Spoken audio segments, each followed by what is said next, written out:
UU RI Nomor 18 Tahun 2014 tentang Kesehatan Jiwa menjelaskan bahwa kesehatan jiwa ialah kondisi di mana seorang individu dapat berkembang secara fisik, mental, spiritual, dan sosial, sehingga individu tersebut mampu menyadari kemampuan dirinya sendiri, dapat mengatasi tekanan, dapat bekerja secara produktif, dan mampu memberikan kontribusi positif untuk komunitasnya.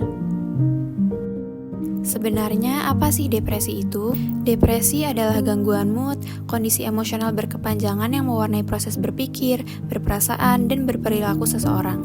Seseorang yang depresi memperlihatkan perasaan tidak berdaya dan kehilangan harapan disertai perasaan sedih, kehilangan minat, dan kegembiraan. Selain itu, yang bersangkutan juga kehilangan energi, sehingga kelihatan mudah lelah dan malas beraktivitas. Apa aja sih penyebab depresi? Yang pertama, faktor genetik. Yang kedua, perubahan kimia otak. Yang ketiga, stres dan trauma. Yang keempat, penyakit kronis. Dan yang kelima, pengaruh obat dan zat. Gejala fisik yang ditimbulkan dari depresi yaitu ada gangguan makan, lelah dan cemas, dan gangguan tidur. Gejala mental dan emosional yang ditimbulkan oleh depresi yaitu ada perasaan sedih yang mendalam, kehilangan minat atau kesukaan, penurunan energi, kesulitan konsentrasi, perasaan bersalah dan tidak berharga, dan sering menyakiti diri hingga terpikir untuk bunuh diri. Lantas, bagaimana ya cara mengatasinya? Cara mengatasinya bisa dengan terapi psikologis, medikasi, aktivitas fisik, dukungan sosial, gaya hidup sehat, dan teknik relaksasi. Setelah kita mengetahui tentang depresi, yuk kita simak bagaimana sih cara berkomunikasi dengan penderita depresi. Kasus depresi akibat nilai kuliah yang tidak memuaskan seringkali dimulai dengan tekanan akademis yang tinggi. Mahasiswa kerap merasa terbebani oleh ekspektasi yang datang dari diri sendiri, keluarga, maupun lingkungan sekitar. Saat nilai yang didapat tidak sesuai dengan harapan, perasaan gagal dan ketidakberdayaan pun muncul. Seorang mahasiswa bernama Z merasa tertekan ketika masuk universitas. Selama perkuliahan, dia merasa kesulitan untuk menyesuaikan metode belajar yang berbeda dan tuntutan akademis yang tinggi. Dari situ, nilainya mulai menurun, dan meskipun ia berusaha keras, hasilnya tetap jauh di bawah ekspektasi. Kondisi ini membuat Z meragukan kemampuannya. Setiap kali melihat nilai jelek di transkrip akademiknya, perasaan putus asa dan rasa malu semakin menggerogoti. Z merasa dirinya tidak cukup pintar dan mulai menarik diri dari pergaulan. Lama-kelamaan, tekanan yang terus-menerus ini berkembang menjadi depresi. Z mengalami gejala seperti hilang minat pada hal-hal yang dulu disukainya, sulit tidur, dan kehilangan nafsu makan. Assalamualaikum. Waalaikumsalam Ibu Amel. Aduh Ibu Amel gimana Halo Bu Rizwan, baik. Alhamdulillah. Ibu gimana kabarnya? Alhamdulillah baik. Ini kenalin anak saya. Iya. Mbak namanya siapa? Nama saya Zaini. Biasanya dipanggil siapa Mbak? Baik Ibu Amel dan juga Mbak Zahi, kabarnya hari ini baik-baik aja ya? Alhamdulillah baik, Mbak. Kemudian Mbak Zahi gimana perasaannya akhir-akhir ini? Perasaan saya akhir ini saya sedang sedih sekali dan tidak berpikiran juga. Baik, saya mengerti ya apa yang Mbak Zahi katakan. Untuk itu, saya mengajak Ibu dan juga Mbak Zahi hari ini untuk berdiskusi mengenai perasaan yang Mbak Zahi alami. Untuk waktunya sekitar 15 menit saja Mbak Zahi. Ibu, apakah bersedia? Untuk tempatnya mau di sini atau mau di mana nyamannya? Sini aja nggak apa-apa ya. Baik, di sini saja ya. Baik, langsung saja ya Ibu, Mbak Zahi. Mbak Zahi, tentang perasaannya tadi sedih ya Mbak, bisa ceritakan detailnya seperti apa? Mbak bisa bercerita saja. Hari ini saya kan baru mendapatkan hasil dari ujian saya selama semester ini, tapi hasilnya itu masih kurang memuaskan bagi saya. Padahal menurut saya itu saya udah berusaha dan usaha itu melebihi teman-teman saya yang lain, tapi hasil yang saya dapatkan itu masih kurang sepadan dengan hasil yang dengan usaha yang sudah saya lakukan. Jadi di situ saya merasa bingung apa yang salah dengan saya. Terus saya merasa tidak berharga.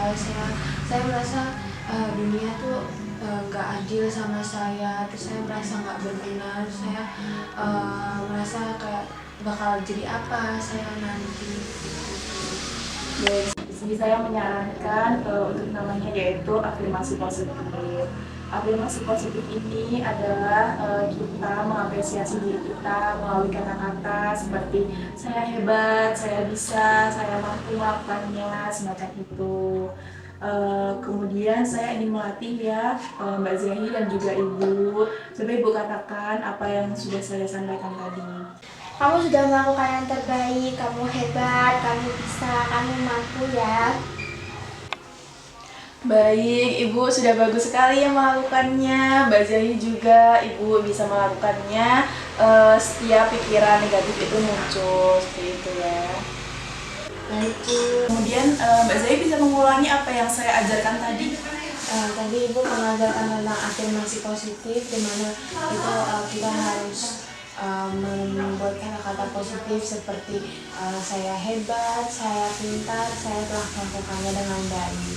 Nah, betul sekali ya, hebat sekali Mbak Zahi. Kemudian saya merencanakan rencana tindak lanjut ya untuk Mbak Zahi. Untuk pertemuan kedua, Mbak Zahi bisa ikut kegiatan kelompok yang isinya itu orang-orang dengan pengalaman yang sama seperti Mbak Zahi. Untuk waktunya sekitar minggu depan di hari Jumat. Apakah Mbak Zahi bersedia? Bersedia. Baik, mungkin cukup sekian ya pertemuan kita pada kali ini. Apabila nanti ada yang ditanyakan, bisa tanya saya. Terima kasih ya Ibu Riswa, kalau Ya, gitu saya sama-sama. pamit juga. Mbak Zahi sudah hebat ya Mbak. Silakan hati-hati di jalan. Pamit dulu ya Bu, Iya, dadah. Dadah.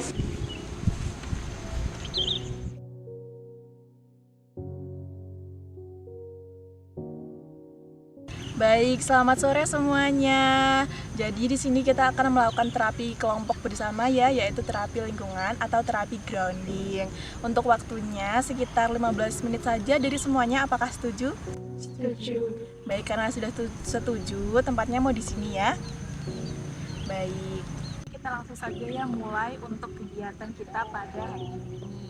Nah, di sini kita akan melakukan terapi kelompok yaitu grounding ya, seperti yang sudah saya sebutkan tadi.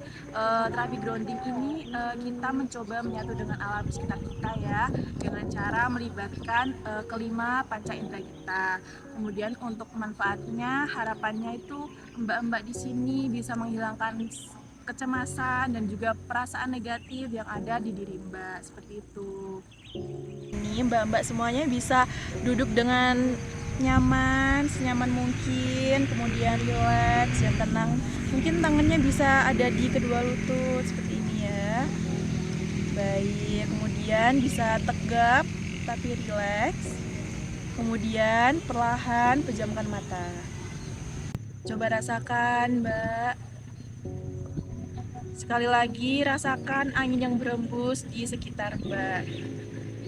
Baik, setelah itu coba hirup udara segar yang ada di sekitar Mbak.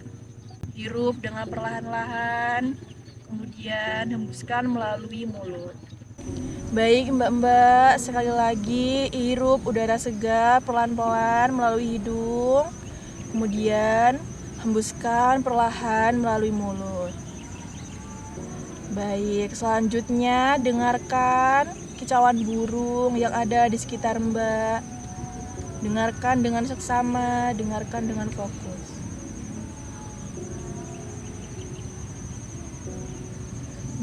Baik mbak semuanya, selanjutnya pelan-pelan kita buka mata.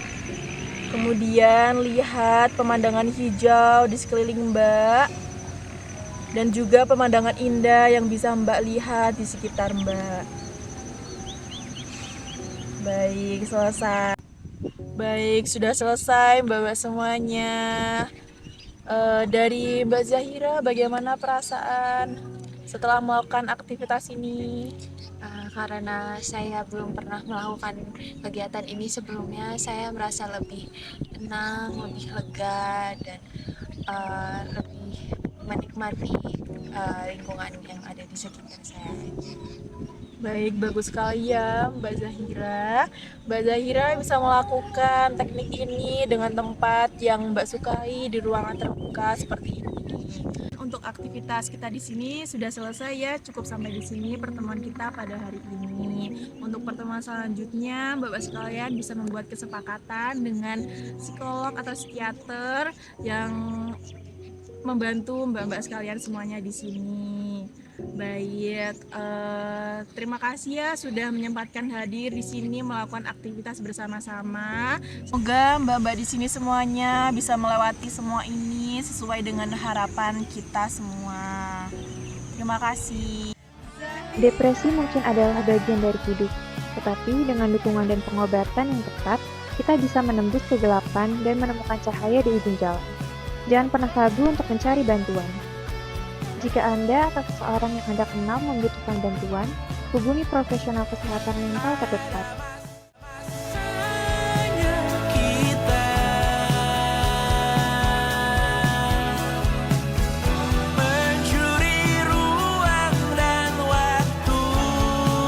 Video tahu? Hai, kamu udah depresi belum?